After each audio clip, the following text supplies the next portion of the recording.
EA, pelajar SMP di Palembang, mengalami trauma usai nyaris diculik 4 pria bertopeng saat berangkat sekolah pada Jumat 30 Oktober 2025 pagi. Korban dicegat di Jalan DI Panjaitan, Lorong Pegagan, Seberang Ulu 2. Salah satu pelaku sempat memegang tangan korban dan mencoba menyuntik lengannya, sementara pelaku lain memukul bahunya dengan kayu. Korban berusaha digiring masuk ke mobil namun berhasil melawan dengan menginjak kaki pelaku dan kabur meminta pertolongan warga untuk diantar ke sekolah. Ayo naik. Aku tak galak, dipaksanya. Ya aku teriak katanya, dia tuh kabur langsung. Kata aku tuh dekat yai.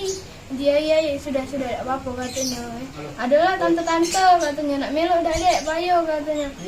Tante-tante tu juga tak kenal kan. Melok be, kata aku tuh sampai depan sini be tuh antar katanya. Biar lebih aman be. Ya sudah, hati-hati be dek ya, hati-hati jalannya katanya.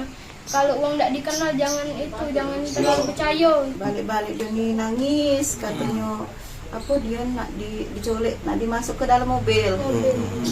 Nak disuntik katanya, suntik angin tu sempat dikelak ke dia. Lepas kan katanya. Marah dia tuh. Terus mana lagi aku tak tahu, nyekam tangan terus digebuk. Ini sampai merah nih anak digebuk memakai kayu. Pelaku langsung melarikan diri dengan mobil. Korban mengaku sudah 2 kali hampir menjadi target penculikan oleh pria bertopeng. Mereka dipaksa untuk mengikuti orang yang tidak dikenal ini. Cuman korban berontak, berontak kemudian berlari. Nah, kita belum tahu sampai saat ini motifnya apa. Yang jelas kita di Polsek SU2 dalam saat ini melakukan penyelidikan.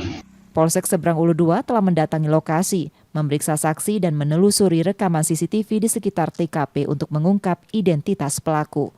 Yudiki Suwanto, Kompas TV, Palembang, Sumatera Selatan.